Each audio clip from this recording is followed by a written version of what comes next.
अहानबा मक्तदा सलाई story channel की महूत सिंजादुना पांथोई मंगांग ना मयामबु तारामना ओक्सबगा लोइनना इकोकनोना खुरुमजरी ngasisu mahaugsagumna mayamgidamakta yamna nungairaba phunga wari ama puduna lakjare wari asigi mamingna sana onkhraba Ningthou wari asibu ibirakpana Cheng Meetei haujik mayamgi mafamda wari asi khudol tamjari mayam punna taminarasi nongalamdagi matamni Ningthou lamnganba ngasisu yeknaba lanmi kaya maithiba piramlaga konungda halaklami Ningthou lamnganbana mai paktuna konungda halakpagi lambida leibak adugi mipum khudingmak nupi angang yauna yum dei tholaktuna Ningthou lamnganbagi ngaksamda lei huktuna harau tayamna Ningthougi minglen lauduna harauba phongdoklami adubu leibak adugi mipum khudingmakna Ningthou lamnganbana lan ngamduna halakpada harauba nungaiba nungsibiba tarabasu lamnganbagi manaw nipa chawren amadi chawtondi harawa poklamde madugi ona tainabada mayamba Ningthoubu hena sawningba nungsidaba phawrami asengbadi chawren amadi chawtona se phaibokni aduga mapa Ningthou amakhak oirabasu mamadi tongan tongali adubu mayamba Ningthou lamnganbanadi manaw nupa chawren ga chawton ga se yamna nungsijarami aduna chawren ga chawton gana phana aranba thabak tawrabasu mayamba Ningthou lamnganbana matam pumbada ngakpirami asumna tha kharagi matungdadi chawrena chawton ibani bu punsi su popokmina daba iyamba Ningthougi makhada minai dongna mangondagi niraga tum lilatro adudi yarida chawtona khumlakpani chawrena yaroi nate hauji masimak oiribane nate leibak asidadi tokro konung asida phawba ibani bu kanana khangbirige ibani bu hek pokpa ima asi phawba ibani dagi hena iyamba Ningthouduna hena nuksi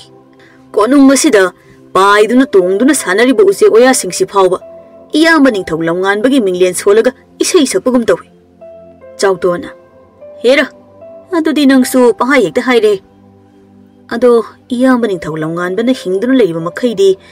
ibani gi ningbu suktong thungloi aduna ibani gi ningbu thungange hairabadi iyamba se hatpataba aduga ibani na konung asigi leibak asigi Ningthou oibataba adu oirabadi ibani na ngamdaba leiroi ibani gi apamba pumba phanglani aduga leibak asigi mipum khudingmaki machilda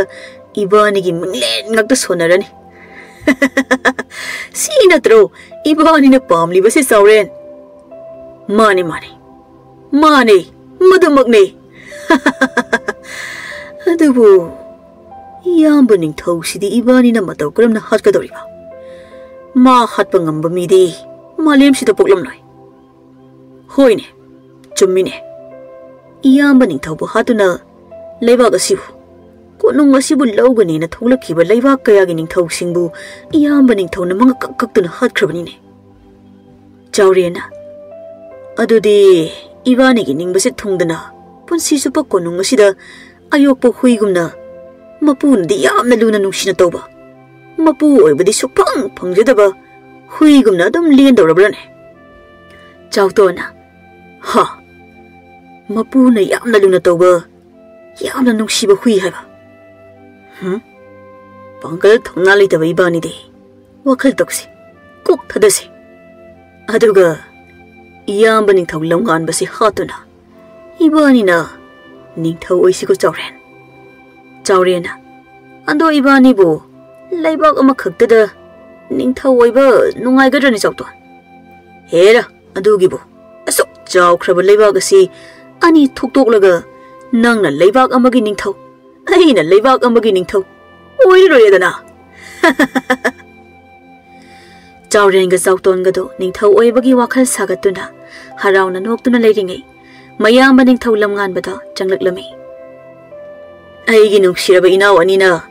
wakhal nungaina harauna leirambasi ubada nayambagi thamoisi onthokna penjakhreda chawren chawton noi anigi haraubasida nayamba ibusu yaholudana chawtonga chawrenga du khangpre khangladuna ining thau lakpaga isilina wai khoi ani di amata khangjahodre Ningthou phida somda leijare Ningthou lamnganba saurapna hoi karino ne noi anina aingon tawrisibo ataigi Ningthou oirabasu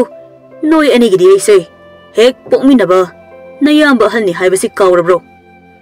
aduna aina noi anida kayraksu hairabane nayamba ingonda Ningthou haina kawgano tasau haina kaw haina aduga noi anina nang tasau ingonda ne hainingba apamba hekta hayo koiganu ko inaw ani uningduna nayamba na sumsanglakpane phare phare inaw anina harauna leiminaramba ubase nayamba ipele ko mayamba Ningthou ne hek thokhibaga chawrenga chawtonga du sor sangna hontokladuna chawton ibani nanga saidigi sanabu wari singdu iyamba Ningthou na taramgudrane khangdeda adu aidi iyamba Ningthou na khangchang changlakpaduda mihunga loina chingkhalurabane adudi nangda nate aisune adu ibani konungsida watana dei sharupudi karaidanoma koithoglaga watana rubana phatra maduna phagani aduga leibaga sigi khungang da leiriba nupi masak matau phasabi siksu yenglusi apamba yarabadi hekta pharaga lokthoglaga loire kanana kari tawba ngamdoini ibani dabo mingchat thirabasu iyamba Ningthougi mingchat thijagadawani kaino natro chawrenga chawtonga do sagol amamam tongduna konongdagi thokhirami aduga khungang changduna kononggi rajkumarni haina afau saba nupi angangda katukaran tawba kaya ama tawrami adubu leibak miyamna phana pendaba sauninglabasu Ningthou lamnganbagi khalaga chawrenga chawtongada karimata hairamde somdana Ningthou lamnganbadi yumthangnabagi yeknaba Ningthou amadi lanmi singna landarakadra magi leibak miyambu awafamda tagadra haina mikup khuding misingna singna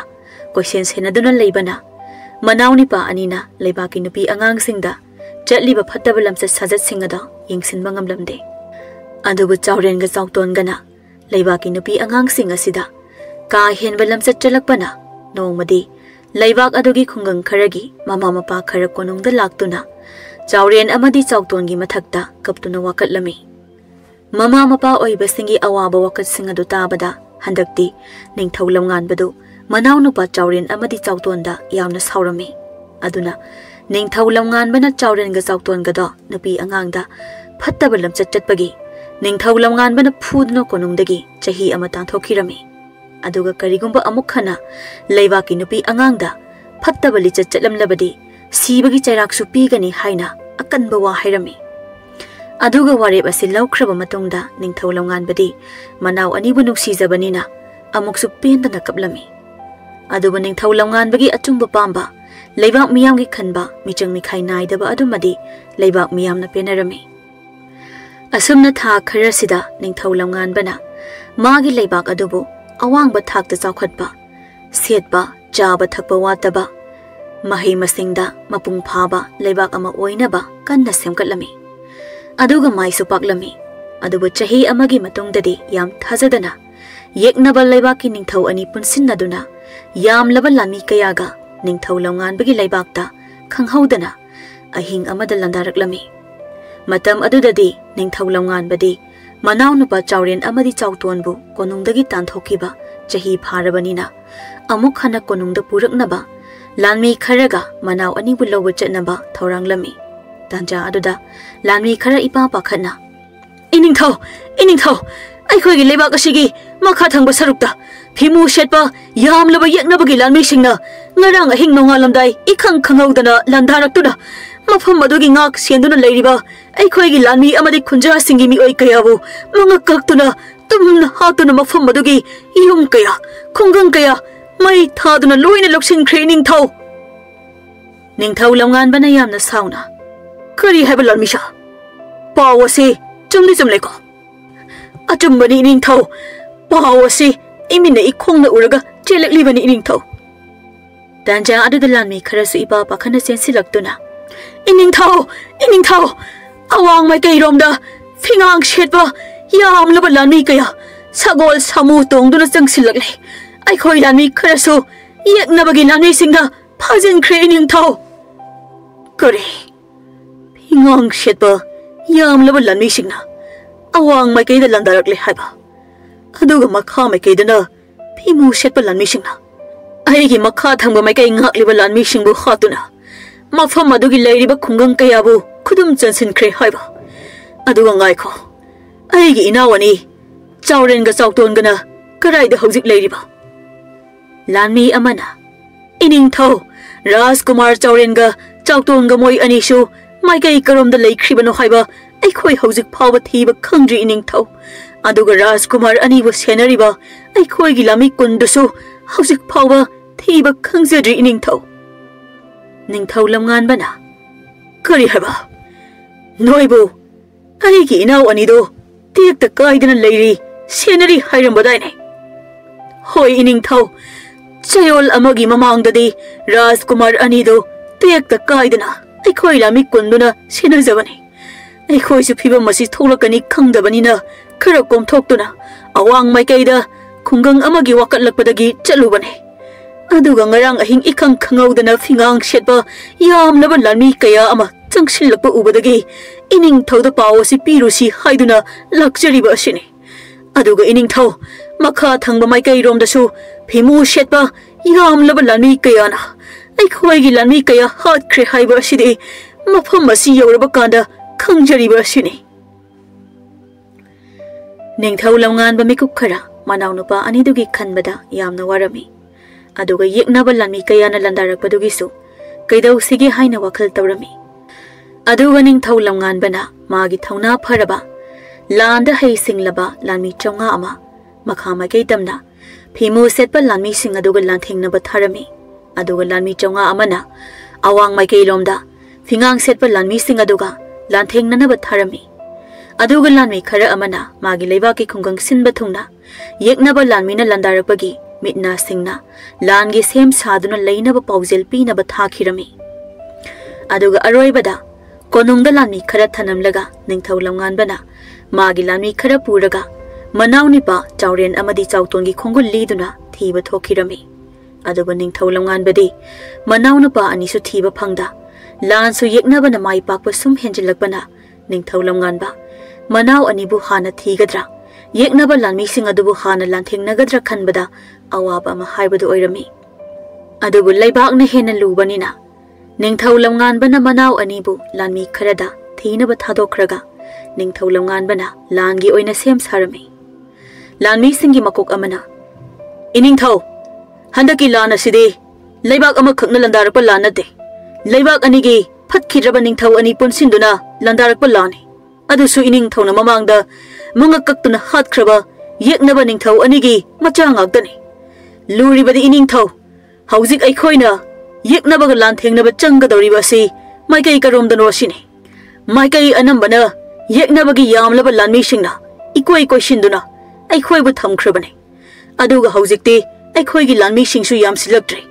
ꯌꯦꯛꯅꯕꯒꯤ ꯂꯥꯟꯃꯤꯁꯤꯡꯒ ꯊꯧꯅꯥ ꯐꯅ ꯂꯥꯟꯊꯦꯡꯅꯕꯗ ꯊꯋꯥꯏ ꯂꯣꯏꯅ ꯊꯥꯈ꯭ꯔꯕꯅꯤ꯫ ꯅꯤꯡꯊꯧ ꯂꯝꯉꯥꯟꯕꯅ ꯌꯦꯛꯅꯕꯒꯤ ꯂꯥꯟꯃꯤ ꯌꯥꯝꯕꯒꯤ ꯋꯥꯅꯤ, ꯂꯥꯂꯣꯡꯗꯤ ꯏꯌꯥꯎ ꯌꯥꯎꯗꯅ ꯑꯩꯅ ꯎꯏ꯫ ꯑꯗꯨꯅ ꯅꯤꯡꯊꯧ ꯑꯩꯅ ꯋꯥꯈꯜ ꯑꯃꯗ ꯅꯥꯊꯩꯗꯨꯅ ꯂꯩꯔꯨꯕꯅꯤ꯫ ꯑꯗꯨꯕꯨ ꯍꯧꯖꯤꯛꯇꯤ ꯌꯦꯛꯅꯕ ꯀꯌꯥ ꯄꯨꯟꯁꯤꯟꯗꯨꯅ ꯂꯥꯛꯂꯕꯁꯨ, ꯂꯥꯟꯃꯤ ꯐꯅ ꯌꯥꯝꯂꯕꯁꯨ, ꯅꯤꯡꯊꯧ ꯂꯝꯉꯥꯟꯕ ꯑꯩꯅ ꯑꯩꯒꯤ ꯂꯩꯕꯥꯛꯇꯤ ꯁꯣꯏꯗꯅ ꯀꯟꯒꯅꯤ꯫ ꯑꯗꯨꯅ ꯍꯥꯏꯗꯧꯔꯤꯕ ꯇꯥꯛꯀꯗꯧꯔꯤꯕ ꯂꯥꯂꯣꯡꯁꯤꯡ ꯑꯁꯤ ꯌꯥꯝꯅ ꯃꯨꯟꯅ ꯇꯥꯎ꯫ ꯑꯗꯨꯒ ꯑꯩꯒꯤ ꯂꯥꯟꯃꯤꯁꯤꯡꯗ ꯑꯃꯠꯇ ꯆꯤꯊꯗꯅ ꯑꯩꯅ ꯇꯥꯛꯀꯗꯧꯔꯤꯕ ꯂꯥꯂꯣꯡꯁꯤꯡ ꯑꯁꯤ ꯂꯣꯏꯅ ꯇꯥꯛꯀꯗꯕꯅꯤ, ꯈꯪꯍꯟꯒꯗꯕꯅꯤ꯫ ꯂꯥꯟꯃꯤꯁꯤꯡ ꯑꯗꯨꯅ ꯌꯥꯝꯅ ꯍꯔꯥꯎꯅ ꯐꯒꯅꯤ ꯏꯅꯤꯡꯊꯧ, ꯍꯧꯖꯤꯛꯇꯤ ꯑꯩꯈꯣꯏꯅ ꯑꯃꯨꯛ ꯌꯦꯛꯅꯕ ꯑꯃꯠꯇ ꯆꯤꯊꯗꯅ ꯍꯥꯠꯄ ꯍꯧꯔꯁꯦ꯫ ꯑꯁꯨꯝꯅ ꯅꯤꯡꯊꯧ ꯂꯝꯉꯥꯟꯕꯅ ꯃꯥꯒꯤ ꯂꯥꯟꯃꯤꯁꯤꯡꯒꯤ ꯃꯀꯣꯛ ꯑꯣꯏꯕꯁꯤꯡꯗ ꯌꯦꯛꯅꯕ ꯃꯥꯏꯊꯤꯕ ꯄꯤꯅꯕ ꯂꯥꯂꯣꯡ ꯀꯌꯥ ꯇꯥꯛꯂꯝꯃꯤ꯫ ꯅꯤꯡꯊꯧꯒꯤ ꯋꯥꯁꯤꯡꯗꯨ ꯂꯥꯟꯃꯤꯁꯤꯡꯒꯤ ꯃꯀꯣꯛꯁꯤꯡꯗꯨꯅ ꯃꯥꯒꯤ ꯃꯈꯥꯗ ꯂꯩꯔꯤꯕ ꯂꯥꯟꯃꯤꯁꯤꯡ ꯑꯗꯨꯗ ꯃꯊꯪ ꯃꯊꯪ ꯑꯃꯨꯛ ꯇꯥꯛꯂꯝꯃꯤ꯫ ꯑꯗꯨꯒ ꯂꯥꯟꯃꯤꯁꯤꯡ ꯑꯗꯨꯅ ꯅꯤꯡꯊꯧꯒꯤ ꯌꯥꯊꯪ ꯃꯇꯨꯡ ꯏꯟꯅ ꯄꯥꯡꯊꯣꯛꯅꯕꯁꯨ ꯁꯦꯝ ꯁꯥꯔꯝꯃꯤ꯫ ꯑꯗꯨꯒ ꯅꯤꯡꯊꯧ ꯂꯝꯉꯥꯟꯕꯅ ꯌꯦꯛꯅꯕꯒꯤ ꯅꯤꯡꯊꯧ ꯂꯩꯔꯤꯕ ꯃꯥꯏꯀꯩꯗ ꯊꯤꯗꯨꯅ ꯂꯣꯟꯅ ꯇꯨꯃꯤꯟꯅ ꯂꯥꯟꯃꯤ ꯈꯔꯈꯛ ꯄꯨꯗꯨꯅ ꯆꯠꯈꯤꯔꯝꯃꯤ꯫ ꯆꯌꯣꯜ ꯑꯃꯒꯤ ꯃꯇꯨꯡꯗꯗꯤ ꯅꯤꯡꯊꯧ ꯂꯝꯉꯥꯟꯕꯒꯤ ꯍꯥꯟꯅꯗꯒꯤ ꯃꯥꯒꯤ ꯂꯩꯕꯥꯛꯀꯤ ꯆꯤꯡꯒꯤ ꯃꯐꯝ ꯈꯔꯗ ꯁꯦꯝ ꯁꯥꯗꯨꯅ ꯊꯝꯈ꯭ꯔꯕ yeknabagi lanmi singdu lamnganbagi lanmi singna tat pat tawduna kiduna chenba saraga jing karak karak singduda kaushillami aduga yeknabagi lanmi singaduna jing singi karak singduda loin hek changlakpaga Ningthou lamnganbagi lanmi singaduna mathaktagi chawra chawraba nung inthaduna amadi mai sakpa yaba thau haithaduna yeknabagi yamlaba lanmi singado loin halami yeknabagi lanmi mayamdu loina sum sirakpa aduda yeknabagi Ningthou anido yamna saurami asengbadi yeknabagi Ningthou anidugi manakta Ningthou lamnganbagi manaw nipa chawren amadi chawton supunduna leiribani Ningthou amana yamna sauna Aikhoigi yam khraba lanmi singadubu yam laina loina hek hatkida masi pumba aikhoi ani na masigi yeknabagi manaw nipa chawren ga chawton ga da thajarubagi niko iya noi ani si hana halaga phagadabani hai chawrena asawbadu amukta hana phathabiyo Ningthou isilina aikhoi ani shu iyambagi mathakta laman khumningbana noi ani gi misang sangkhibani aduga noigi yamlaba lanmi singduna maringjin mathawna yaujadaduna loina siraga aikhoi ani da hekta tainaba yabra chawtona aikhoi ani di Ningthou ani bu yamna thajarubani aduga yamna sonba Ningthou ngalta oirami sumaina tawni khanglamlabadi Ningthou ani gi mateng kaishu niramloidabani Ningthou amana amo kari haiba hey aikhoi na ngasi nayama Ningthou dugi makhuta mai thiriba sai aikhoi ani gi lanmi singna sonbagi natene noi ani da thajarubagini noi ani na nayambagi lalong amata aikhoi ani da hana haikhide aduga naribak asida nayamba Ningthou duna hana dagi sem saduna thamliba lalong sing asigi maramdasu aikhoi da haikhide natra masi pumbu hana aikhoi da haramlabadi ngasi aikhoi gi masing thingamdana siriba lanmi singsi amata siramloi Ningthou amaduna natraga nayamba Ningthou aduga noi aniga sinaraga aikhoi anigi nakta tawsinaraga lauklibra segna khumo natrabadi nayamba Ningthou na aikhoi hana hatringaida noi anibu hana nangak samadu thangasina lelaga haujimak mikup asimakta hatkani chawrena aikhoi anina Ningthou anida minamba tawsinakhiba amata lekhide aikhoi isilena anide ipa amatagi masa oirabasu iyamba Ningthou bu hatpa pambadagi Ningthou anigi mateng logu lakhibane aduga Ningthou ani shu aigi iyamba bu hatuna laman khumgani haina wasaktuna hanadagi langi thorang tawduna leiramba natra Ningthou ani do khaya chiktuna madu asengbane nayamba Ningthou duna aikhoi anigi ipa Ningthou bu minong silaitana mangakkaktana hatkibane Madugi laman singani haiduna aikhoi ani punsinnaduna nayambagi mathakta landanaba sem saduna leirambane aduga noi ani lakpadagi aikhoi ani gi manglan pumba loina kairedana adubu noi ani de nayamba Ningthou na yamna nungsijai yamna ningjai haibadai aduna hojik aikhoi ani na lan asida mai thirabasu noi ani budi haujimak aikhoi ani na nangak kaptuna halaga nayambana tingthaduna mapunsi chupa kaptuna lehobaduna aikhoi ani gi ipagi laman singba saklage hai sauren ga sauton gana kari haiba aikhoi ani bu hatkani haiba Ningthou ani duna hatkani noi ani de hingbagi karisu kanadraba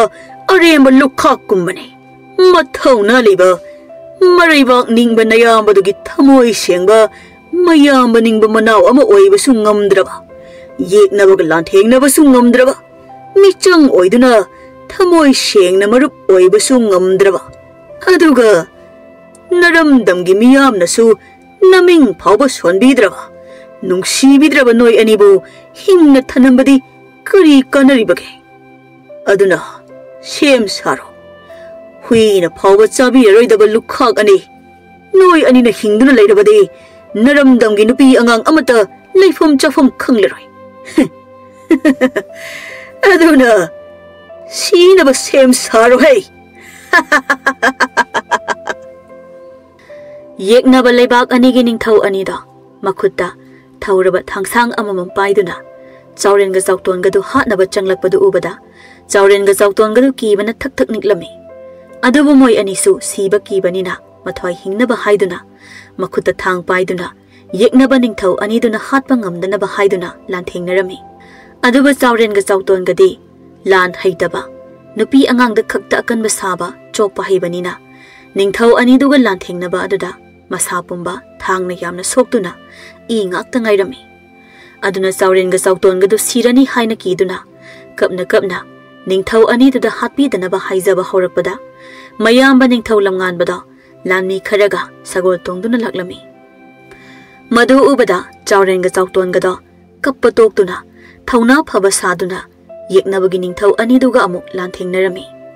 Madu ubada mayamba Ningthou lamnganbadu ingangakna mathamoi pena haraujarami Ningthou lamnganbana Yengune aigi lanmising aigi inau ani shidi amuk khana uba phanglaroidra haina thawai waruraga inau ani shidi thauna phana yeknabagi Ningthou ani siga lan thengnaduna leiramlene Hai lanmising aigi inau ani sigi mateng pangu aduga yeknabagi Ningthou ani se pharaga aigi inakta puro Lanmising aduna phagani Ningthou khangani dan noi ani budi aduga aikhoi Rajkumar Chaurenga Chautonga na ngasi taramliba matau sidi otona thajakhidre he Ningthou lamnganbagi lanmising aduna yeknabagi Ningthou ani du questionduna pharami aduga Ningthou lamnganbagi manakta chingduna puraklami aduga Ningthou lamnganbana puksil chauna Ningthou ani duda ai khangi aina noi anigi apokpa ipa Ningthou ani du landa aina maithiba piduna tamthina hatkhi haiba Madugi napa Ningthougi laman khumningbana noi ani na punsinnaduna aigi leibakta amuk landarakpani haiba adugu munna taw Ningthou lamnganba aina ngasi fawbada leibak amattada aina hana landaduna lan hokhiba leite misam hatkiba su leite aidi leibak amaga marup sanaduna nungsi sanana lalon itik tawminaduna leiminaba pamba Ningthou lamnganbani adubu thangnana leiriba leibak singi Ningthou amatana madu pamde madugi mahutta aigi leibakta landaduna aigi miyambu hatuna aibu hatuna aigi sanagumlaba nungsinana leiminariba leibak asi laubu pame adubu Ningthou lamnganba aina hinglingaidadi aina aigi leibak ngakani aigi leibak kangani masigidamak aigi leibak sida mitaduna changsilakpa landarakpa Ningthou amata aina lemna thakide mangakaktuna loina hatki adubu ngasidi Ningthou lamnganba aina noi anibu haloi nayum naramdamda tekta kaidana halhankhigani Ningthou anido ingangakna maduna karigino maduna Ningthouda kari kanaba phangjagadoriba natraga aikhoi anibu Ningthougi makhada minaigumna thamge khalibra Ningthou lamnganbana kanadaba haibadumadi matamna purakani aduga aina noi anibu aigi minai oina thamge hainasu khande aina pambadi marup oiminaduna nungsi chanana leiminaba amadi aigi leibakta phangba ahau pothok noina chaba noigi leibakta phangba afaba ahau pothok aina chaba asumna noi aikhoi nungsi chanana chaminaba leiminaba noigi mina aigi leibakta koiba lakpa aigi leibakki mina noigi leibakta koiba yengba phangjabadu Ningthou lamnganba aina pamine Ningthou lamnganbagi ngakpiba haiba phajaba wakhalonduda leibak anigi Ningthou anidugi thamoidu pelami aduga harauna su yarami moi anigi harauna yabadu ubada Ningthou lamnganbasu hena haraujarami maduda Ningthou aniduna Ningthou lamnganbada Chauren amadi Chautongi phattaba wakhalon mayambabu hatuna Ningthou khuba munduna oige khaliba wakhalon singada Ningthou lamnganbada haige na khalami madu ubada Chaurenga Chautonga do moi anigi asengba pumba mayamba Ningthouda haidokhragani pakhatuna makhutta paiba thangsang aduna chensillaga Ningthou anidugi mangak adu kaktuna hatlami madu ubada mayamba Ningthou amadi lanmi singdu ingangakna Chaurenga Chautonga du yengnarami Maduda Chaurenga Sautonga tat tawduna kapsinnaraga. Karino taso, Nana way Koyanibo, ha togi tauramliba, Pattaba Ningthou ani shibo, ngakpiraga, Marup sanagani haibadabo, Nate, Nana wanigi haksang shokliba, Tangpom tariba, Isingasi, Karimata ubidrabra, Ngasi tasona, Matang Jana laklam drabadi, Nana way Koyanishi, Murianigi makuta, Koka haksanga tokai targa labado, Uramgadabane. Adugi mathakta moigi lanmi singasina aikhoigi lanmi kayam hatki mijam kaya hatuna yamai thaki madupumba kaurabra tasau lanmi amana Rajkumar anigi wa singdo yamna chume adubu Ningthou na ngakpiraba haidokhraba wa sing adugi mayokta noi anina Ningthou leina karichu wahang pahangda Ningthou gi mamangmaktada hekta chinsilaptuna Moi ani ba mga kagtuna hatpa haiba shimadi yamna chumdaba lam henba amadi oidabra Rajkumar aduga Ningthou ani shina Rajkumar anigi maramda wa khara haiba hek haurakpagani Rajkumar anina moi ani bu chinsinduna hek ta halibase aduna di Rajkumar anigi maramda phattabawa Chaurena tumeleyo nangumana shu taso kashina tabalani amana Laibak asi Rajkumar aduga Ningthou gi hek manauni pai khoi ani da phawa asum nek haiba ngamlaba ko adu de khoi ani si hojik shu kaishu na tabalani amana su chauri takpani ne chaktona ta sauna nung siri si ai khoi ani sinate lammi singshini aduna ne ibani di iral su leitana chahi ama konung dagi siro haidul tanthurli banatra si khiwala su hena phaida ibani di Adubu taso, Nana wani she, taso budi, yamna ningjabani ko. Laibak shibaso, yamna nungsijabani. Aduna ngasi, shiba kidana. Aikhoigi laibak shok pa yaroi haina, pattaba Ningthou ani si kwai thiraga, thang paiduna yankhat naramliba aduni. Chauren amadi chaukton moi anigi tat patuda mayamba Ningthou lamngan bana, phana sauning labasu, manawbu yamna nungsijabani na. Ningthou lamngan bana momon nokladuna manaw anibu themduna konungda purami adusu manaw anina yeknaba Ningthou anidu thauna phana lanthengna mangakaktuna hatpani haina lanmi singda lawhanduna leibak sinba thungna paujel chenduna konungda puraktuna mangakta sanagi lik hupiduna chawno pirami adubu asengbadi leibak miyam amadi lanmi singna chawrenga sauton yeknabagi makhuttagi Mayamba Ningthou na kanbibani moi ani di lan yaudi haiba khanglami sida natana laibak adugi khungang kharadadi Chaurenga sautonga na yeknaba Ningthou ga punduna Ningthou lamngan babu hatnaba landarakpani hainasu tumin ngangnarami asumna tha khara hokre Ningthou lamngan badi laibak miyamgi awa ana amadi nunga yaifabada saruk yaduna laibak miyamga yam nungsiduna lerami Masina laibak miyamna Ningthou lamngan bagi chauraba laisang saba mitam saba kaya ama tawduna latpasu yawnarami mayam asi ubada Chaurenga sauton-gadi Ningthou hena oininglagtuna mayamba Ningthou hatnaba tumina wa tanaba amuk haurami Chaurena nang aina nomakak laibak miyamna sanagi lay hupiduna ibanigi minglen sonduna law khongbada harawbu phongdoklami nongan bagadi Ibani wo laibak miyamna ibani si adum kaukre laibak miyam tokro konung da fawba ibani gi min kanamata na sonade panade aduga ima pundaba atombi gi macha mana chautona karino nang nangangli duna atombi gi macha si ibani ni ne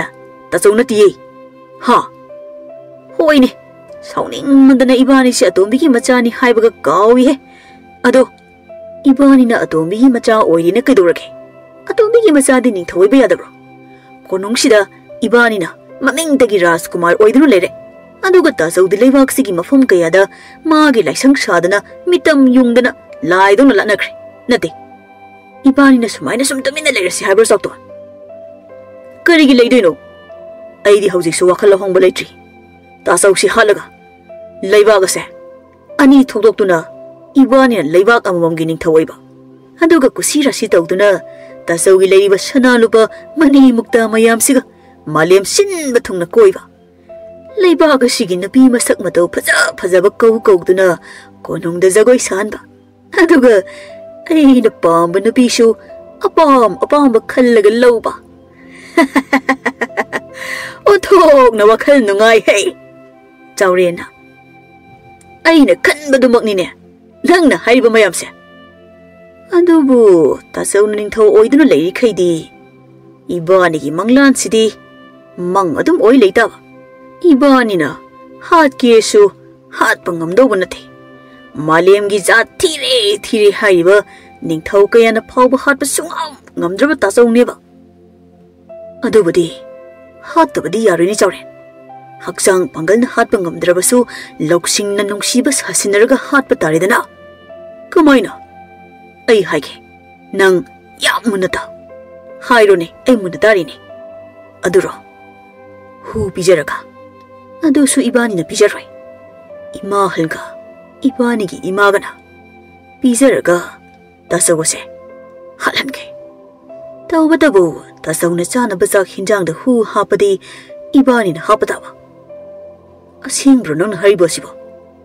asing bana trabadi tanja sida ina nangwada phagi ung dokhitro aduna amuk munata ai wahaike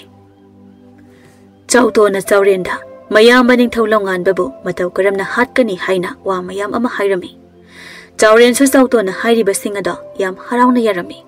aduga chauren ga chauton gana mayam Ningthou longan babu hatpa pamli batanja ada ngaidun leikhirami namit kharagi matungda moi anina pamli batanja adu su phanglami namit ada Ningthou longan ba manai kharaga leibaki arapa khungang amada chatnaba sem sarami maduda Ningthou longan bana lambi da pothabada chanaba haiduna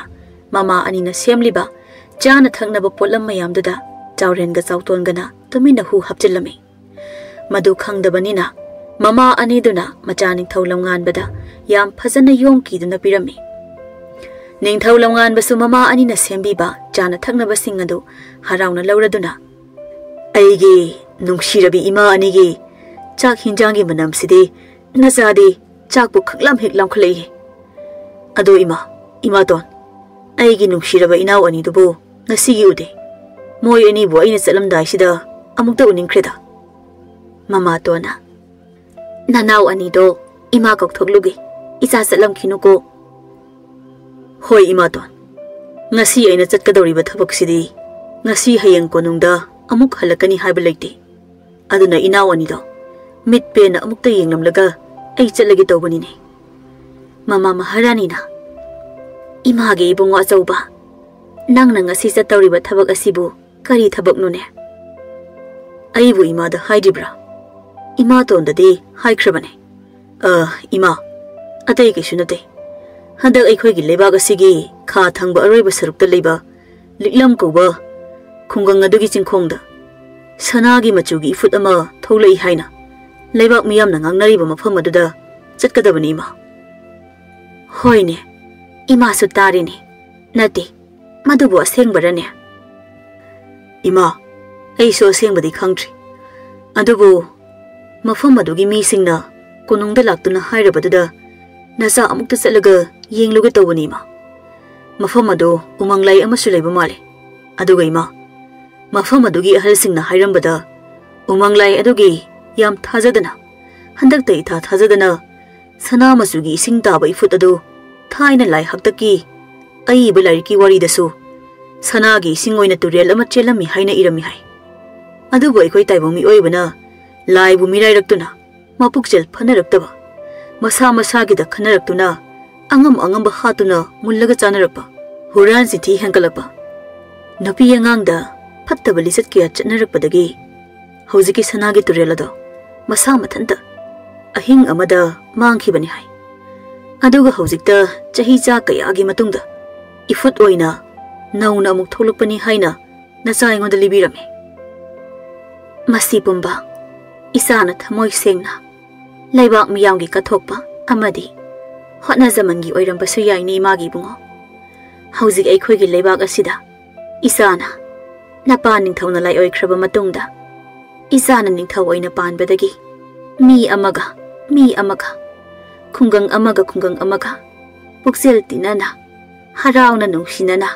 kayada nungaina palibano hural sinthi misi mina khana chainaba napi angangbu tathi ta oina tawbasu yawkhidre takhidre masi pumba isagi leibak miyambu nungsiba thamoi singba thawna phaba sing adugi mahainine Tanjadu da mama tondo manaw anidu chairaga puthori aduga mayamba ningthauna haibasu inde matung inaduna mayamba ningthaugi mateng su pangde angang saduna konung asida adum lei haina mama to na masanapa phaibok chawrenga chawtonga da nganglami aduba ningthau longan bana momonok laduna mama tombo themjen biduna manaw ani bu nungsina kolam laga ningthau ani dogi sanagi ifut thokpa khungang adu tamna khongsan khirami Ningthau longan bana konung thadok tuna satkibaga chawrenga chawtongadi moi ani gi kada yam harauna laibak ani thoklani ningthau aiba phanglani haina jagoi saduna nungai bu phongdoklami somda su ningthau longan bana leptana samlak bana liklam hairiba khukang adu yorami aduga mafam adugi miyam amadi ahal lamal singa unaduna sanagi ising thokpa ifut adugi matangda wari sanaduna sanagi ifut thokpa mafam aduda chatuna amuk yengsilami mikup kharagi matungda ningthau longan bana khungang adugi miyamda mafam adubu chawraba laisang ama saduna lai thoram ama chawna pangthoktuna mafam adubu lanmi kayana ngak senduna thamnabagi thajaba supirami aduga wa tanaba khanaba loiraba matungda khungang adugi miyamna ningthau amadi lanmi singna chana thaknaba amuk sem sarami maduda ningthau longan bana aidi kawbu kawi aigi ima anina nungsina macha aiga lanmi singa siga lambida pothabada saminanaba haidana chana thaknaba mayam ama pirakhi habado hai lanmi sha imana pirakhiba chana thaknaba singa dusu puthorउने punna hauna saminarasine khulndagi mi singa duna ining thau nanai khoini ining thau gi chana thaknabadi sillangba loina loijirabani ne adu waidi aigi ima anina maza aigi sembirak pasana thaknaba singse hana sajage natrabadi ningthau aina mafam asigi ahaw athum mayamsi phana sarabasu puk thanba sungam ngamlaroi warau biba yadi tada mama sing lanmi sing aduna aikhoi gi ining thaudi ima maharani anina sembiba cha hinjang singasi zakhom amakak oirabasu hek chahodabada mabuk thande tumba yade haidana koichel chendawribani aduna ining thawgidi ima maharani anigi cha hinjang singasi kharada oirabasu sahansi aduga mayam punna amuk ining thawga chaminasi aikhoi lanmi singbudi somgi ahaw ba sanga se oina chajarageda ningthau longan bana hoi chau nabuk thanna chau adu ningthau oidi ima gi su sajagi mayam gi su puk thanna chage ko Ningthau longan bagi mama ani bu chap manana yamna nungsijaba ningjabadu ubada khungang adugi mi singda ningthau longan babu hina nungsiba phawrami adubu ningthau longan bana chaga dawriba mama ani na pirak pacha hinjang adudadi manaw ni pa chawrenga chawtongana hu happy haibasimadi khangjadabanina ningthau longan bana sak adu yam hauna chaba hawrami adubu ngahak leiragadi ningthau longan bana chariba mama ani na pirak pacha hinjang adubu hu yaure haiba jingnaba hawraklami oh aina chariba chak hinjang asidi hu yaure dana adubu thadi onthokna thajakhidredako macha ningjaba aigi ima aninabu macha aina chaga doriba chak hinjang asidabu hu hapa haibasi oithoktabane adudi kanana hapkadoriba aigi lanmi singdi ningthau aigi damak thawai tharagi haina leiba mapuksel singba ngaktane oh ai wakhal tare aigi nungsiraba inaw anigi ngasi mayamba aina thabak thoklamdaida lotna leiba aduga kauduna tholaklabasu mayamba ingonda michana na yengba ngamdaba wa ngangba ngamdana koilei leiduna leiba moi anigi mataw mane ꯑꯩꯒꯤ ꯏꯅꯥꯎ ꯑꯅꯤꯅ ꯍꯨ ꯑꯁꯤ ꯁꯣꯏꯗꯅ ꯍꯥꯞꯄ ꯑꯣꯏꯒꯅꯤ ꯏꯅꯥꯎ ꯑꯅꯤꯒꯤ ꯄꯨꯛꯆꯦꯜ ꯑꯩ ꯃꯣꯏ ꯑꯅꯤꯅ ꯀꯔꯤ ꯄꯥꯝꯃꯤ ꯍꯥꯏꯕ ꯃꯌꯥꯝꯕ ꯑꯩꯅ ꯈꯪꯗꯕ ꯅꯠꯇꯦ ꯑꯗꯨꯕꯨ ꯅꯣꯡꯃ ꯅꯠꯇ꯭ꯔꯒ ꯅꯣꯡꯃꯗꯤ ꯃꯣꯏ ꯑꯅꯤꯁꯨ ꯋꯥꯈꯜ ꯇꯥꯔꯛꯈꯤꯅꯤ ꯃꯌꯥꯝꯕ ꯑꯩꯒꯤ ꯃꯍꯨꯠ ꯁꯤꯟꯗꯨꯅ ꯂꯩꯕꯥꯛ ꯑꯁꯤ ꯉꯥꯛ ꯁꯤꯜꯂꯛꯈꯤꯅꯤ ꯈꯟꯗꯨꯅ ꯑꯩꯅ ꯎꯅ ꯎꯅ ꯈꯪꯅ ꯈꯪꯅ ꯈꯪꯁꯤꯟꯅꯗ ꯎꯁꯤꯟꯅꯗꯅ ꯂꯩꯕꯅꯤ ꯂꯥꯟꯃꯤ ꯑꯃꯅ ꯏꯅꯤꯡꯊꯧ ꯀꯔꯤ ꯇꯧꯔꯦ ꯈꯨꯠꯇ ꯆꯥꯛ ꯄꯥꯏꯗꯨꯅ ꯇꯨꯃꯤꯟꯅ ꯎꯪꯗꯨꯅ ꯂꯩꯔꯕꯗꯤ ꯀꯩꯁꯨ ꯇꯧꯗꯦꯗ ꯅꯣꯏ ꯆꯥꯎꯅꯦ ꯅꯕꯨꯛ ꯊꯟꯅ ꯑꯩ ꯍꯧꯒꯠꯂꯒꯦ ꯀꯔꯤꯒꯨꯝꯕ ꯑꯩꯅ ꯃꯐꯝ ꯑꯁꯤꯃꯛꯇꯗ ꯊꯋꯥꯏ ꯊꯥꯈꯤꯕ ꯇꯥꯔꯕꯗꯤ ꯑꯩꯒꯤ ꯏꯃꯥ ꯑꯅꯤꯕꯨ ꯃꯆꯥ ꯍꯥꯠꯄ ꯃꯆꯥꯗ ꯍꯨ ꯄꯤꯖꯕ ꯃꯃꯥ ꯍꯥꯏꯅ ꯂꯩꯕꯥꯛ ꯃꯤꯌꯥꯝꯅ ꯐꯠꯇꯅ ꯎꯈ꯭ꯔꯒꯅꯤ ꯑꯗꯨꯅ ꯑꯩ ꯍꯧꯒꯠꯂꯒꯦ ꯏꯅꯥ ꯏꯁꯥ ꯅꯣꯏ ꯅꯕꯨꯛ ꯊꯟꯅ ꯆꯥꯎꯀꯣ ꯑꯗꯨꯒ ꯈꯨꯜ ꯑꯁꯤꯒꯤ ꯑꯍꯜ ꯂꯃꯟ ꯏꯆꯦ ꯏꯆꯟ ꯏꯃꯥ ꯏꯅꯦ ꯃꯌꯥꯝꯕꯨꯁꯨ ꯋꯥꯈꯜ ꯐꯠꯇꯅ ꯈꯟꯕꯤꯒꯅꯨ ꯅꯤꯡꯊꯧ ꯑꯩ ꯃꯤꯀꯨꯞ ꯑꯃꯇ ꯍꯧꯒꯠꯆꯕ ꯇꯥꯔꯦ ꯂꯥꯟꯃꯤꯁꯤꯡ ꯑꯗꯨꯅ ꯏꯅꯤꯡꯊꯧ ꯀꯔꯥꯏꯗꯅꯣ ꯆꯥꯛꯌꯣꯝ ꯑꯗꯨꯕꯨ ꯌꯣꯝꯁꯤꯟꯗꯨꯅ ꯍꯧꯒꯠꯄꯤꯔꯤꯕ ꯑꯗꯨꯕꯨ ꯑꯩꯈꯣꯏꯁꯨ ꯏꯅꯤꯡꯊꯧꯒꯤ ꯇꯨꯡ ꯏꯟꯖꯔꯛꯀꯦ ꯑꯗꯨꯗꯤ ꯉꯥꯏꯈꯣ ꯅꯣꯏꯗꯤ ꯅꯕꯨꯛ ꯊꯟꯅ ꯆꯥꯈꯣ ꯅꯤꯡꯊꯧ ꯑꯩꯒꯤ ꯑꯀꯥꯎꯕ ꯑꯃ ꯂꯩꯔꯝꯃꯤ ꯃꯗꯨ ꯑꯃꯨꯛꯇ ꯂꯣꯏꯁꯤꯜꯂꯝꯈꯤꯒꯦ ꯐꯝꯃꯨ ꯅꯤꯡꯊꯧ ꯂꯝꯉꯥꯟꯕꯅ ꯃꯅꯥꯏꯁꯤꯡ ꯑꯃꯗꯤ ꯈꯨꯟꯖꯥꯁꯤꯡ ꯑꯗꯨꯕꯨ ꯁꯥꯎꯗꯅꯕ ꯊꯦꯝꯖꯤꯟꯕꯤꯔꯝꯂꯒ ꯅꯤꯡꯊꯧ ꯂꯝꯉꯥꯟꯕꯗꯣ ꯃꯥꯒꯤ ꯁꯒꯣꯜ ꯇꯣꯡꯗꯨꯅ ꯃꯃꯥꯅ ꯄꯤꯔꯛꯄ ꯆꯥꯛꯌꯣꯝ ꯑꯗꯨ ꯂꯥꯞꯅ ꯂꯪꯊꯣꯛꯄ ꯊꯣꯛꯂꯛꯂꯝꯃꯤ ꯑꯩꯅ ꯆꯥꯔꯤꯕ ꯆꯥꯛ ꯑꯁꯦ ꯍꯨ ꯌꯥꯎꯏ ꯍꯥꯏꯕ ꯀꯅꯥꯁꯨ ꯈꯪꯍꯟꯕ ꯌꯥꯗꯦ ꯑꯗꯨꯅ ꯏꯃꯥꯒꯤ ꯆꯥꯛꯌꯣꯝ ꯑꯁꯦ ꯂꯥꯞꯅ ꯂꯪꯊꯣꯛꯇꯨꯅ ꯃꯥꯡꯍꯟꯈ꯭ꯔꯒꯦ ꯑꯗꯨꯕꯨ ꯑꯩꯅ ꯆꯠꯂꯤꯕ ꯂꯝꯕꯤꯁꯤ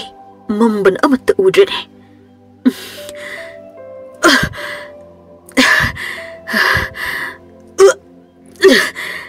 ꯀꯔꯤꯅꯣ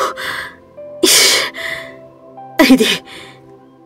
ꯏ ꯑꯣꯕ ꯍꯧꯔꯤꯗꯅ ꯑꯗꯨꯒ ꯀꯔꯤꯒꯤꯅꯣ ꯑꯩꯅ ꯏꯁꯤꯡ ꯑꯁꯨꯛ ꯌꯥꯝꯅ ꯈꯧꯔꯥꯡꯂꯛꯂꯤꯕ ꯑꯁꯤꯅ ꯍꯦ ꯑꯩꯒꯤ ꯃꯔꯨꯞ ꯁꯒꯣꯜ ꯃꯐꯝ ꯑꯁꯤꯗꯒꯤ ꯂꯥꯞꯅ ꯑꯩꯕꯨ ꯄꯨꯅꯦ ꯑꯗꯨꯒ ꯏꯁꯤꯡ ꯂꯩꯕ ꯃꯐꯝ ꯑꯃꯗ ꯅꯤꯡꯊꯧ ꯑꯩꯕꯨ ꯄꯨꯗꯨꯅ ꯑꯩꯕꯨ ꯏꯁꯤꯡ ꯄꯦꯟꯅ ꯑꯃꯨꯛꯇ ꯄꯤꯊꯛꯎ ꯀꯣꯛ ꯑꯁꯤꯁꯨ ꯑꯣꯟꯊꯣꯛꯅ ꯊꯤꯅ ꯉꯥꯎꯔꯦꯗꯀꯣ ꯑꯩꯒꯤ ꯏꯅꯥꯎ ꯑꯅꯤꯁꯦ ꯑꯣꯟꯊꯣꯛꯅ ꯄꯪꯈ꯭ꯔꯦꯗꯀꯣ ꯑꯩ ꯂꯩꯇ꯭ꯔꯕꯗꯤ ꯑꯩꯒꯤ ꯅꯨꯡꯁꯤꯔꯕ ꯂꯩꯕꯥꯛ ꯑꯩꯒꯤ ꯀꯣꯅꯨꯡ ꯑꯩꯒꯤ ꯃꯤꯌꯥꯝ ꯄꯨꯝꯕ ꯌꯦꯛꯅꯕꯅ ꯂꯥꯟꯗꯥꯔꯛꯇꯨꯅ ꯂꯣꯏꯅ ꯇꯨꯝꯅ ꯍꯥꯠꯈ꯭ꯔꯒꯅꯤ ꯂꯩꯕꯥꯛ ꯂꯧꯈ꯭ꯔꯒꯅꯤ ꯍꯥꯏꯕꯁꯤ ꯑꯗꯨꯗꯤ ꯑꯩ ꯁꯤꯕ ꯌꯥꯗꯦ ꯑꯩ ꯅꯤꯡꯊꯧꯅꯦ ꯑꯩꯒꯤ ꯂꯩꯕꯥꯛ ꯑꯩꯒꯤ ꯃꯤꯌꯥꯝ ꯑꯩꯒꯤ ꯀꯣꯅꯨꯡ ꯀꯟꯗꯕ ꯌꯥꯗꯦ ꯅꯤꯡꯊꯧ ꯂꯝꯉꯥꯟꯕꯗ ꯃꯥꯒꯤ ꯁꯒꯣꯜ ꯑꯗꯨꯅ ꯁꯅꯥꯒꯤ ꯏꯐꯨꯠ ꯊꯣꯛꯄ ꯎꯃꯪ ꯂꯥꯏꯒꯤ ꯃꯐꯝ ꯑꯗꯨ ꯇꯝꯅ ꯄꯨꯔꯛꯂꯝꯃꯤ ꯃꯐꯝ ꯑꯗꯨ ꯌꯧꯕꯒ ꯅꯤꯡꯊꯧ ꯂꯝꯉꯥꯟꯕꯗꯨ ꯏꯁꯤꯡ ꯈꯧꯔꯥꯡꯕꯅ ꯁꯒꯣꯜ ꯃꯊꯛꯇꯒꯤ ꯌꯥꯝ ꯋꯥꯅ ꯀꯨꯝꯊꯔꯛꯇꯨꯅ ꯁꯤꯠꯂꯒ ꯁꯅꯥꯒꯤ ꯏꯐꯨꯠꯇꯨ ꯇꯝꯅ ꯌꯥꯝꯅ ꯋꯥꯅ ꯏꯁꯨ ꯑꯣꯅ ꯂꯥꯛꯂꯝꯃꯤ ꯑꯗꯨꯒ ꯁꯅꯥꯒꯤ ꯏꯁꯤꯡ ꯑꯗꯣ ꯅꯤꯡꯊꯧ ꯂꯝꯉꯥꯟꯕꯅ ꯈꯨꯖꯣꯛ ꯀꯟꯗꯨꯅ ꯃꯕꯨꯛ ꯄꯦꯟꯅ ꯊꯛꯂꯝꯃꯤ ꯑꯗꯨꯒ ꯅꯤꯡꯊꯧ ꯂꯝꯉꯥꯟꯕ ꯁꯅꯥꯒꯤ ꯏꯁꯤꯡ ꯑꯗꯣ ꯍꯦꯛ ꯊꯛꯄ ꯂꯣꯏꯕꯒ ꯅꯤꯡꯊꯧ ꯂꯝꯉꯥꯟꯕꯁꯨ ꯊꯋꯥꯏ ꯊꯥꯔꯝꯃꯤ ꯅꯤꯡꯊꯧ ꯂꯝꯉꯥꯟꯕ ꯊꯋꯥꯏ ꯊꯥꯗꯨꯅ ꯃꯥꯒꯤ ꯊꯋꯥꯏ ꯑꯗꯨꯅ ꯃꯁꯥꯒꯤ ꯊꯋꯥꯏ ꯌꯥꯎꯗ꯭ꯔꯕ ꯍꯛꯆꯥꯡ ꯑꯗꯨꯕꯨ ꯄꯦꯟꯗꯅ ꯌꯦꯡꯗꯨꯅ ꯂꯩꯔꯤꯉꯩꯗ ꯏꯈꯪ ꯈꯪꯍꯧꯗꯅ ꯎꯃꯪ ꯂꯥꯏ ꯑꯗꯨꯒꯤ ꯂꯥꯏꯔꯦꯝꯕꯤ ꯑꯃ ꯅꯤꯡꯊꯧ ꯂꯝꯉꯥꯟꯕꯒꯤ ꯃꯃꯥꯡꯗ ꯊꯣꯛꯂꯛꯂꯝꯃꯤ ꯃꯔꯩꯕꯥꯛꯄꯨ ꯅꯨꯡꯁꯤꯖꯕ ꯃꯤꯌꯥꯝꯒꯤꯗꯃꯛ ꯈꯟꯕ ꯅꯃꯥ ꯑꯅꯤꯕꯨ ꯆꯞ ꯃꯥꯟꯅꯅ ꯅꯨꯡꯁꯤꯖꯕ ꯅꯤꯡꯖꯕ ꯉꯝꯕ ꯐꯠꯇ꯭ꯔꯕ ꯅꯅꯥꯎ ꯑꯅꯤꯕꯨꯁꯨ ꯉꯥꯛꯄꯤꯕ ꯍꯩꯕ ꯊꯧꯅꯥ ꯐꯕ ꯌꯦꯛꯅꯕꯅ ꯃꯥꯏꯊꯤꯕ ꯄꯤꯕ ꯉꯝꯗꯕ ꯅꯤꯡꯊꯧ ꯂꯝꯉꯥꯟꯕ ꯉꯁꯤꯗꯤ ꯌꯦꯛꯅꯕꯅ ꯅꯪꯕꯨ ꯃꯥꯏꯊꯤꯕ ꯄꯤꯕ ꯉꯝꯗ꯭ꯔꯕꯁꯨ ꯅꯪꯅ ꯈ꯭ꯋꯥꯏꯗꯩ ꯅꯨꯡꯁꯤꯖꯕ ꯅꯅꯥꯎ ꯑꯅꯤꯅ ꯏꯔꯥꯏ ꯂꯥꯏꯅ ꯅꯪꯕꯨ ꯃꯥꯏꯊꯤꯕ ꯄꯤꯔꯕꯀꯣ ꯃꯁꯤꯗꯕꯨ ꯑꯩꯅ ꯅꯪꯕꯨ ꯄꯪꯉꯤ ꯍꯥꯏꯗꯧꯔꯤꯕ꯭ꯔꯥ ꯁꯤꯡꯉꯤ ꯍꯥꯏꯒꯗꯧꯔꯤꯕ꯭ꯔꯥꯅꯦ ꯏꯃꯥ ꯂꯥꯏꯔꯦꯝꯕꯤ ꯅꯅꯥꯏꯅ ꯏꯀꯣꯛ ꯅꯣꯅ ꯈꯨꯏꯔꯝꯖꯔꯤ ꯑꯩꯕꯨ ꯄꯪꯉꯤ ꯍꯥꯏꯔꯕꯁꯨ ꯁꯤꯡꯉꯤ ꯍꯥꯏꯅ ꯈꯜꯂꯕꯁꯨ ꯌꯦꯛꯅꯕꯒꯤ ꯃꯈꯨꯠꯇ ꯃꯥꯏꯊꯤꯗꯨꯅ ꯊꯋꯥꯏ ꯊꯥꯕꯕꯨꯗꯤ ꯑꯩꯒꯤ ꯅꯨꯡꯁꯤꯔꯕ ꯏꯅꯥꯎ ꯑꯅꯤꯒꯤ ꯃꯈꯨꯠꯇ ꯊꯋꯥꯏ ꯊꯥꯈꯤꯕꯁꯤꯅ ꯑꯩꯒꯤꯗꯤ ꯍꯦꯟꯅ ꯐꯩꯗꯣ ꯏꯃꯥ. ꯑꯗꯨꯕꯨ ꯅꯪꯅ ꯁꯤꯈ꯭ꯔꯒ ꯅꯪꯒꯤ ꯅꯅꯥꯎ ꯑꯅꯤꯁꯨ ꯏꯃꯥ ꯑꯅꯤꯁꯨ ꯂꯩꯕꯥꯛ ꯑꯁꯤꯒꯤ ꯃꯤꯌꯥꯝ ꯑꯁꯤꯕꯨꯁꯨ ꯅꯨꯡꯉꯥꯏꯅ ꯂꯩꯍꯧꯒꯅꯤ ꯍꯥꯏꯅ ꯅꯪꯅ ꯈꯟꯕ꯭ꯔꯥ? ꯅꯤꯡꯊꯧ ꯂꯝꯉꯥꯟꯕ ꯁꯤꯔꯦ ꯍꯥꯏꯕ ꯄꯥꯎꯁꯤ ꯍꯦꯛ ꯇꯥꯕꯗ ꯂꯩꯕꯥꯛ ꯑꯁꯤꯕꯨ ꯃꯤꯇꯥꯗꯨꯅ ꯂꯩꯔꯤꯕ ꯅꯤꯡꯊꯧ ꯀꯌꯥꯅ ꯂꯥꯟꯗꯥꯔꯛꯇꯨꯅ ꯅꯪꯒꯤ ꯏꯃꯥ ꯅꯪꯒꯤ ꯅꯅꯥꯎ ꯅꯤꯄꯥ ꯑꯅꯤꯁꯨ ꯂꯩꯕꯥꯛ ꯑꯁꯤꯒꯤ ꯃꯤꯌꯥꯝꯁꯤꯡꯕꯨꯁꯨ ꯂꯣꯏꯅ ꯇꯨꯝꯅ ꯁꯤꯒꯅꯤ ꯍꯥꯏꯕ ꯅꯪ ꯈꯪꯗꯕ꯭ꯔꯥ? ꯑꯗꯨꯒ ꯉꯁꯤ ꯑꯩꯅ ꯆꯍꯤ ꯆꯥ ꯀꯌꯥꯒꯤ ꯃꯇꯨꯡꯗ ꯁꯅꯥꯒꯤ ꯏꯐꯨꯠ ꯑꯣꯏꯅ ꯁꯥꯐꯣꯡꯂꯛꯂꯤꯕ ꯑꯁꯤꯅ ꯀꯔꯤꯒꯤ? ꯃꯁꯤꯁꯨ ꯅꯪꯅ ꯑꯔꯦꯝꯕ ꯇꯥꯍꯜꯂꯒꯗ꯭ꯔꯥ? ꯏꯃꯥ ꯂꯥꯏꯔꯦꯝꯕꯤ, ꯑꯄꯪꯕ ꯅꯅꯥꯏ ꯑꯩꯕꯨ ꯑꯃꯨꯛꯇ ꯉꯥꯛꯄꯤꯌꯨ. ꯑꯗꯨꯒ ꯑꯩ ꯍꯧꯖꯤꯛ ꯀꯩꯗꯧꯒꯅꯤ? ꯅꯅꯥꯏ ꯑꯩꯒꯤ ꯊꯋꯥꯏ ꯑꯁꯤꯗꯤ ꯊꯥꯔꯕꯅꯤꯗꯣ. ꯃꯗꯨꯁꯨ ꯑꯆꯨꯝꯕꯅꯤ. ꯅꯪ ꯅꯅꯥꯎ ꯑꯅꯤꯒꯤ ꯂꯥꯡꯗ ꯊꯨꯗꯨꯅ ꯁꯤꯔꯕꯅꯤ. ꯑꯗꯨꯕꯨ ꯅꯪ ꯑꯩꯒꯤ ꯑꯣꯏꯅꯗꯤ ꯁꯤꯕ ꯌꯥꯔꯣꯏ. ꯑꯗꯨꯅ ꯑꯩꯅ ꯅꯪꯕꯨ ꯑꯩꯒꯤ ꯁꯅꯥꯒꯤ ꯏꯁꯤꯡ ꯑꯁꯦ ꯅꯕꯨꯛ ꯄꯦꯟꯅ ꯄꯤꯊꯛꯀꯦ ꯈꯟꯅ ꯃꯐꯝ ꯑꯁꯤꯗ ꯀꯧꯕꯅꯤ. ꯑꯗꯨꯗꯤ ꯅꯤꯡꯊꯧ ꯂꯝꯉꯥꯟꯕ, ꯑꯩꯅ ꯍꯧꯖꯤꯛ ꯍꯥꯏꯒꯗꯧꯔꯤꯕ ꯋꯥꯁꯦ ꯅꯪ ꯃꯨꯟꯅ ꯇꯥꯔꯣꯀꯣ. ꯂꯥꯏꯔꯦꯝꯕꯤ ꯑꯗꯨꯅ ꯅꯤꯡꯊꯧ ꯂꯝꯉꯥꯟꯕꯗ ꯋꯥ ꯀꯌꯥ ꯍꯥꯏꯔꯝꯃꯤ. ꯑꯗꯨꯒ ꯅꯤꯡꯊꯧ ꯂꯝꯉꯥꯟꯕꯒꯤ ꯊꯋꯥꯏ ꯌꯥꯎꯗ꯭ꯔꯕ ꯍꯛꯆꯥꯡ ꯄꯨꯝꯕ ꯁꯅꯥ ꯉꯥꯛꯇ ꯑꯣꯜꯍꯜꯂꯝꯃꯤ. ꯑꯗꯨꯒ ꯂꯥꯏꯔꯦꯝꯕꯤ ꯑꯗꯨꯁꯨ ꯑꯃꯨꯛ ꯃꯥꯡꯈꯤꯔꯝꯃꯤ. ꯃꯇꯝꯅ ꯁꯨꯝ ꯊꯦꯡꯖꯤꯜꯂꯛꯄꯅ ꯂꯥꯟꯃꯤꯁꯤꯡ ꯑꯗꯨꯒ ꯈꯨꯟꯖꯥꯁꯤꯡ ꯑꯗꯨꯒꯅ ꯅꯤꯡꯊꯧ ꯂꯝꯉꯥꯟꯕꯕꯨ ꯊꯤꯕ ꯊꯣꯛꯂꯛꯂꯝꯃꯤ. ꯑꯗꯨꯕꯨ ꯅꯣꯡꯉꯥꯜꯂꯝꯗꯥꯏꯒꯤ ꯃꯤꯀꯨꯞ ꯈꯔꯗ ꯅꯤꯡꯊꯧ ꯂꯝꯉꯥꯟꯕꯗ ꯁꯅꯥꯒꯤ ꯏꯐꯨꯠ ꯊꯣꯛꯐꯝꯗ ꯁꯅꯥ ꯑꯣꯟꯗꯨꯅ ꯂꯩꯔꯝꯕꯗꯨ ꯊꯦꯡꯅꯔꯝꯃꯤ. ꯃꯗꯨ ꯎꯕꯗ ꯂꯥꯟꯃꯤꯁꯤꯡ ꯑꯗꯨꯒ ꯈꯨꯟꯖꯥꯁꯤꯡ ꯑꯗꯨꯒꯅ ꯏꯉꯛꯉꯛꯅ ꯅꯤꯡꯊꯧ ꯂꯝꯉꯥꯟꯕꯕꯨ ꯈꯣꯏꯔꯝꯗꯨꯅ ꯃꯃꯤꯠꯇꯒꯤ ꯃꯄꯤ ꯇꯥꯅ ꯍꯧꯅ ꯃꯈꯣꯜ ꯊꯣꯛꯅ ꯀꯞꯅꯔꯝꯃꯤ. ꯑꯗꯨꯒ ꯎꯃꯪ ꯑꯗꯨꯗꯒꯤ ꯁꯅꯥꯒꯤ ꯁꯖꯤ ꯑꯃ ꯊꯣꯛꯂꯛꯂꯒ ꯅꯤꯡꯊꯧ ꯂꯝꯉꯥꯟꯕ ꯁꯤꯔꯦ ꯍꯥꯏꯅ ꯃꯌꯥꯝꯗ ꯍꯥꯏꯔꯛꯂꯝꯃꯤ. ꯑꯗꯨꯒ ꯅꯤꯡꯊꯧꯒꯤ ꯁꯅꯥ ꯑꯣꯜꯂꯕ ꯍꯛꯆꯥꯡ ꯑꯗꯨ ꯀꯣꯅꯨꯡꯗ ꯄꯨꯗꯨꯅ ꯃꯐꯝ ꯆꯥꯅ ꯊꯝꯅꯕꯁꯨ ꯍꯥꯏꯔꯝꯃꯤ. ꯉꯁꯤꯒꯤ ꯊꯧꯗꯣꯛ ꯑꯁꯤꯅ ꯈꯨꯟꯖꯥꯁꯤꯡ ꯑꯗꯨꯁꯨ ꯂꯥꯟꯃꯤꯁꯤꯡ ꯑꯗꯨꯁꯨ ꯀꯔꯤꯅꯣ ꯍꯥꯏꯕ ꯈꯪꯗꯕ ꯑꯉꯛꯄ ꯑꯃꯗꯤ ꯑꯣꯏꯔꯝꯃꯤ. ꯑꯗꯨꯅ ꯅꯣꯡ ꯍꯦꯛ ꯉꯥꯟꯕꯒ ꯅꯤꯡꯊꯧ ꯂꯝꯉꯥꯟꯕꯒꯤ ꯁꯅꯥ ꯑꯣꯜꯂꯕ ꯍꯛꯆꯥꯡ ꯑꯗꯨ ꯗꯣꯂꯥꯏꯗ ꯊꯥꯡꯒꯠꯇꯨꯅ ꯁꯥꯃꯨꯗ ꯍꯥꯞꯇꯨꯅ ꯀꯣꯅꯨꯡꯗ ꯄꯨꯔꯛꯂꯝꯃꯤ. ꯄꯥꯎ ꯑꯁꯤ ꯏꯈꯪ ꯈꯪꯍꯧꯗꯅ ꯂꯩꯕꯥꯛ ꯁꯤꯟꯕ ꯊꯨꯡꯅꯁꯨ ꯇꯥꯟꯅꯔꯝꯃꯤ. ꯑꯗꯨꯅ ꯂꯩꯕꯥꯛ ꯃꯤꯌꯥꯝ ꯄꯨꯝꯕ ꯅꯤꯡꯊꯧ ꯂꯝꯉꯥꯟꯕꯒꯤ ꯊꯋꯥꯏ ꯌꯥꯎꯗ꯭ꯔꯕ ꯁꯅꯥꯒꯤ ꯍꯛꯆꯥꯡ ꯑꯗꯨꯒꯤ ꯃꯅꯥꯛꯇ ꯂꯥꯛꯇꯨꯅ ꯃꯈꯣꯜ ꯍꯧꯅ ꯍꯧꯅ ꯀꯞꯇꯨꯅ ꯈꯣꯏꯔꯝꯂꯝꯃꯤ. ꯑꯁꯨꯝꯅ ꯅꯨꯃꯤꯠ ꯈꯔꯅꯤꯗꯤ ꯐꯠꯇꯕ ꯃꯅꯥꯎ ꯑꯅꯤ ꯆꯥꯎꯔꯦꯟꯒ ꯆꯥꯎꯇꯣꯟꯒꯗ ꯃꯌꯥꯝꯕ ꯅꯨꯡꯁꯤꯕ ꯁꯥꯗꯨꯅ ꯀꯞꯂꯝꯃꯤ. ꯑꯗꯨꯕꯨ ꯂꯩꯕꯥꯛ ꯑꯃꯒꯤ ꯅꯤꯡꯊꯧ ꯑꯃꯗꯤ ꯂꯩꯇꯕ ꯌꯥꯗꯕꯅꯤꯅ ꯆꯥꯎꯔꯦꯟꯒ ꯆꯥꯎꯇꯣꯟꯒꯗ ꯂꯩꯕꯥꯛꯀꯤ ꯅꯤꯡꯊꯧ ꯑꯣꯏꯅ ꯑꯃꯨꯛ ꯍꯥꯞꯂꯝꯃꯤ. ꯑꯁꯨꯝꯅ ꯊꯥ ꯑꯃꯒꯤ ꯃꯇꯨꯡꯗꯗꯤ ꯆꯥꯎꯔꯦꯟꯅ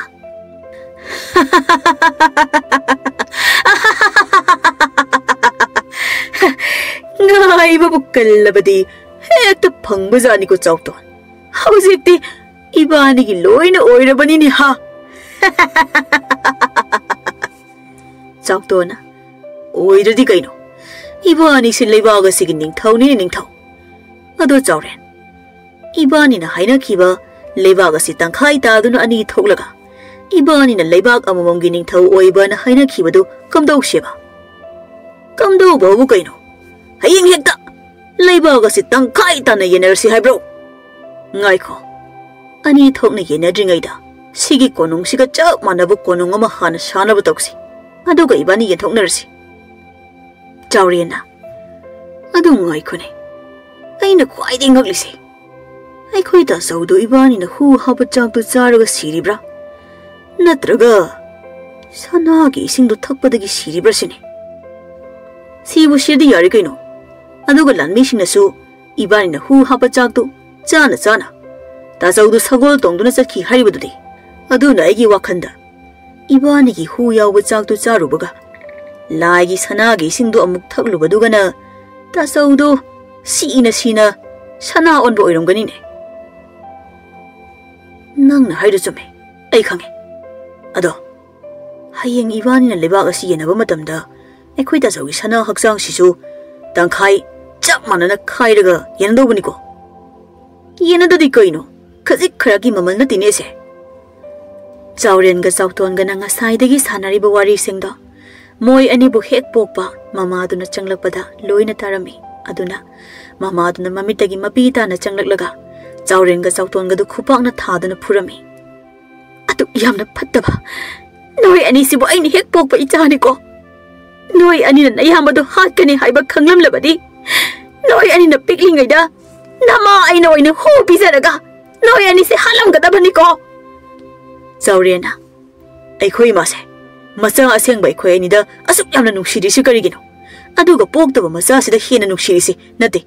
nacha ai khoi ani na Ningthou go oibasi ima nang pamdraba chautona afaba ima natine micha kalu icha hasi haiba mama du neba adubu hauji ima nang na phana saurasu ta saudi amuk hala aroine aduga ima hauji tinasa ani na ngamdaba kari su leitrine kana de ima nacha ani na Ningthou oibagi haraubu phongdo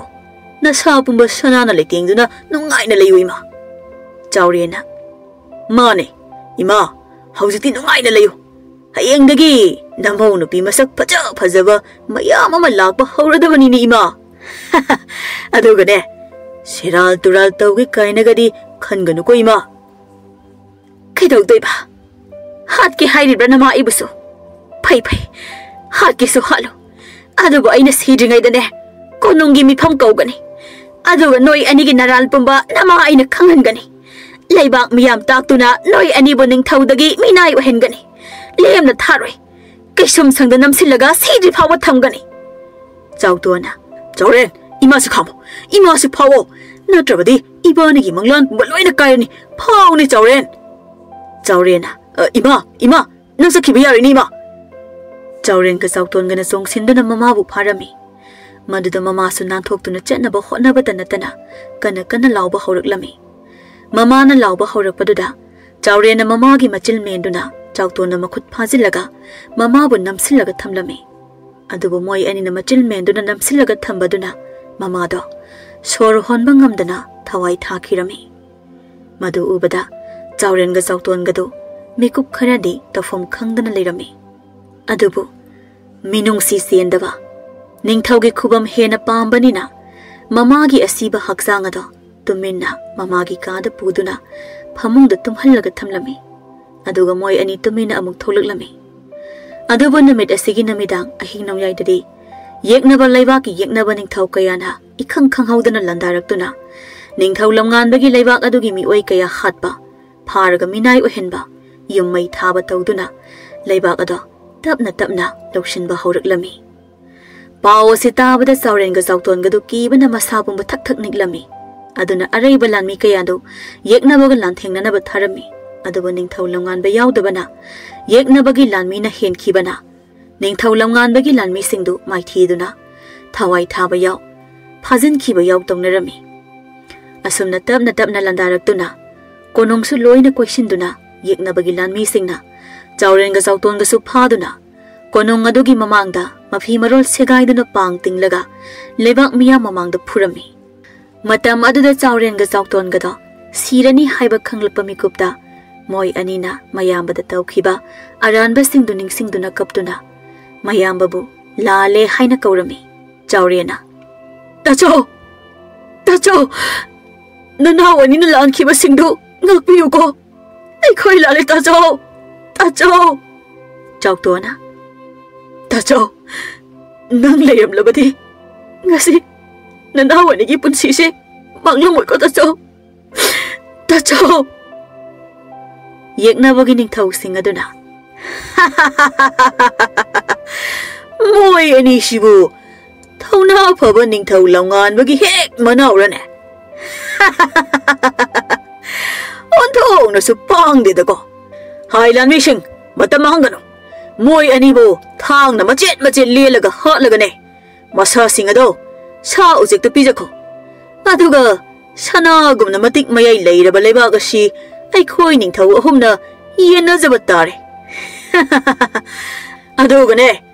leibaga sida leiriba mising ai khoi na haiba indraba na thoi loina mangani haiba illaba minai gumna nungai na ai khoi na thambigani khango Ningthou amana amuk ngai khone Ningthou longan bagi Sibada sana olaga si haribado kadaino thangtora une madu su ahum thongna yen thokadabani ne Chauren ga chauton ga nakaptuna yaroi yaroi aigi yambagi masa sokpa yaroi aigi yambabu machet tana thugai biganu hat ke hairabasu ai khoi ni bu halo se ai khoi bu halo